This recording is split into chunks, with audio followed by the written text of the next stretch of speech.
sommes ici à Chamachia où se déroule la 27e session de la conférence des partis sur le changement climatique organisée par les Nations Unies. Mesdames et messieurs, bonjour et bienvenue à tous sur ODD TV. Aujourd'hui, nous recevons pour vous dans cet entretien la coordonnatrice du système des Nations Unies du Gabon, Savina Amachari.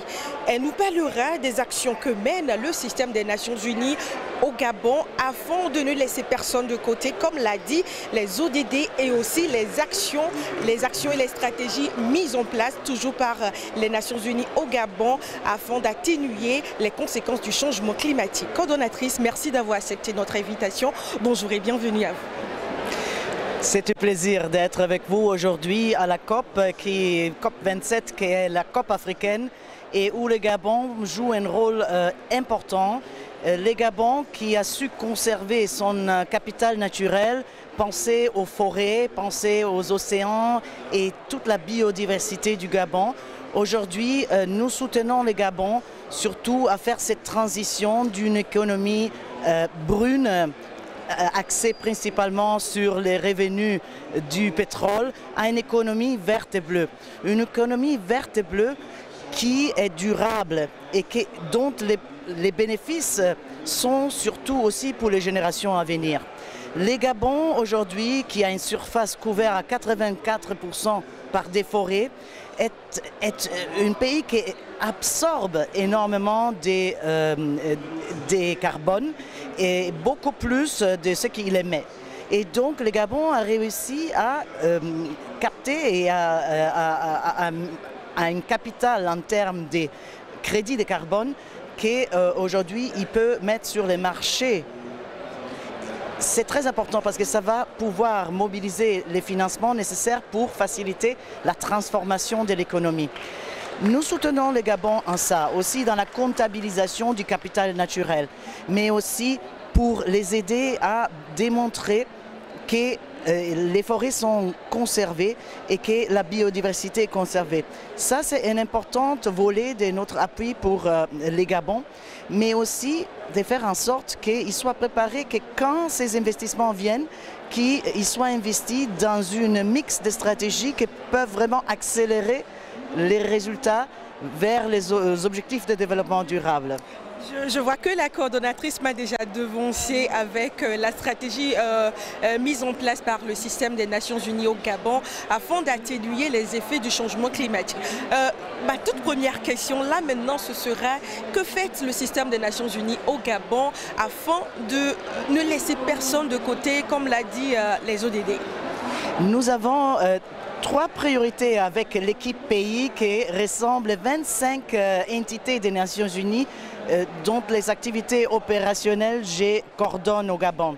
Les premières, c'est de promouvoir davantage la bonne gouvernance. C'est vraiment une condition importante pour pouvoir accélérer les progrès et réaliser l'agenda 2030. En second lieu, c'est justement appuyer cette transition vers une économie verte et bleue. Et en troisième lieu, c'est de promouvoir l'égalité et l'inclusion et ça se fait surtout par un plus grand investissement dans les secteurs sociaux. L'éducation en tout premier lieu, la santé, la protection sociale, c'est les domaines dans lesquels nous voulons voir vraiment un progrès beaucoup plus rapide. Alors, tout ce qui est genre et tout ce qui est mettre les jeunes au centre et les enfants au centre du projet commun des développements durables, c'est vraiment notre préoccupation principale. Le Gabon, il a fait beaucoup de progrès en matière d'égalité à travers des efforts des plus hauts niveaux et en mobilisant tous les ministères de tutelle.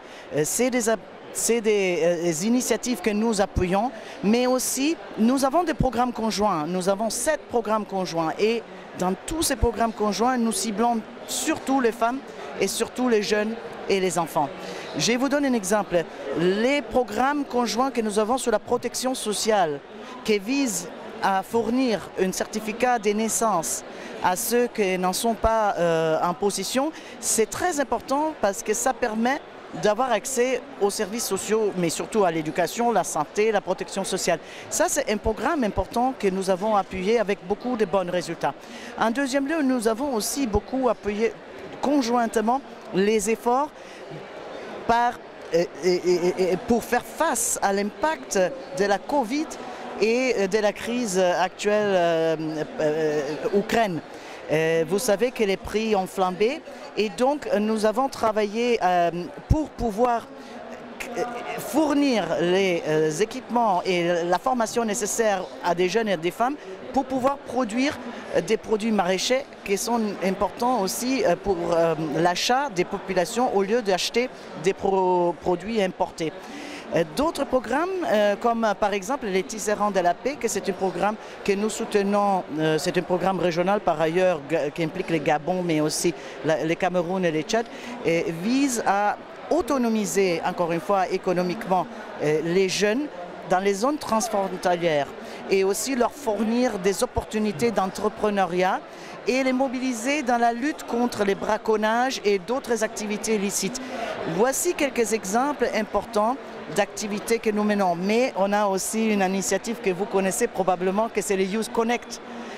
Nous avons fait d'ailleurs la consultation à Libreville avec les jeunes et des jeunes ont pu s'exprimer sur leurs attentes vis-à-vis de la COP27 et deux d'entre eux sont venus ici pour représenter le Gabon et mettre la voix des jeunes face aux décideurs des pays du monde pour dire ça suffit, nous voulons de l'action, le monde nous appartient, vous l'aviez seulement, il était prêté à vous, maintenant c'est à nous qu'on doit penser et il faut accélérer vraiment les actions et ça doit être la COP de l'implémentation. Alors, Son Excellence, la coordonnatrice du système des Nations Unies, on a donc compris que les jeunes et les femmes occupent une place importante dans la stratégie mise en place par le système des Nations Unies au Gabon. Je voudrais vous demander qu'est-ce que le système des Nations Unies fait au Gabon afin de faciliter l'accès au financement vert qui est disponible. Comme je le disais, nous avons d'abord un appui technique qui permettent de comptabiliser les capitales naturelles. C'est des techniques et des méthodologies qui sont assez complexes et donc nécessitent beaucoup de formation, beaucoup de conseils continus. D'autre part, nous avons aussi, nous appuyons le Gabon à trouver les marchés adéquats pour la vente de crédits carbone. Aujourd'hui, le Gabon a presque 200 millions de crédits carbone qu'il va commercialiser et ça va lui permettre de mobiliser les ressources nécessaires, financières nécessaires pour pouvoir financer la transition à une économie verte et bleue. Nous soutenons à travers conseils techniques, appui technique, à travers un appui de coordonner l'ensemble des acteurs, aussi en développement des partenariats. Chose qui est très importante, les partenariats surtout aussi régionaux et globaux. Et nous appuyons beaucoup, mais bien au-delà même des aspects de l'environnement et du climat, avec la collecte des données et l'utilisation des données pour améliorer les politiques et les programmes afin d'accélérer les progrès vers les ODD, les 17 ODD. Et c'est très important, d'autant plus qu'il faut il faut développer une culture de suivi et d'évaluation. C'est très important aussi pour la redevabilité. Aller voir est-ce que les programmes, est-ce que les politiques mises en place atteignent les objectifs. Est-ce que les résultats sont produits ou est-ce qu'il faut ajuster les interventions et pour pouvoir avoir des meilleurs résultats et produire des impacts plus importants. Merci coordonnatrice. Je rappelle que vous êtes la coordonnatrice du système des Nations Unies au Gabon. Ma dernière question, ce sera quelles sont vos attentes pour cette COP27? Mais la plus importante question ici est la question du financement. À la COP, c'est l'action et les financements. Il faut que l'adaptation, la mitigation de l'impact des changements climatiques doit être financée. Mais ce n'est pas tout de mobiliser les financements. Ça, je le dis surtout à un public gabonais, mais aussi aux autres pays du Congo. Une fois que les financements vont arriver, il faut aussi pouvoir les utiliser des façons à vraiment produire des résultats sans laisser personne pour compte. Donc il faut dès maintenant avoir des projets et des programmes dans lesquels investir ces finances climatiques qui vont arriver, et il faut s'y mettre tout de suite parce que je suis persuadée que les pays comme le Gabon et les autres pays du bassin du Congo ont cette chance de pouvoir attirer les finances vertes. Mais voilà, il est important que ces financements soient bien utilisés. Alors, est-ce que vous avez un appel à lancer? J'appelle surtout à tous les partenaires des gouvernements, les partenaires des Nations Unies, les partenaires de la société civile, les partenaires techniques et financiers, les représentants du secteur privé, les représentants des universités et des centres de recherche. Il faut que tous ensemble, nous unissons nos efforts pour accompagner ces processus. Les finances seront là, mais il est important de vraiment faire les bons choix pour qu'on puisse laisser une planète à nos générations futures qui est un meilleur état de celui que nous avons aujourd'hui. D'accord. Alors je rappelle que vous êtes coordonnatrice du système des Nations Unies au Gabon et on vous appelle Savina Amassari. Merci de nous avoir accordé cet instant à ODD TV et à moi également. Merci et bon retour chez vous. Chers amis internautes, c'était pour vous la coordonnatrice du système des Nations Unies au Gabon qui a répondu à nos questions en ce qui concerne la stratégie mise en place par le système des Nations Unies au Gabon pour ne laisser personne de côté et aussi pour atténuer les effets du changement climatique.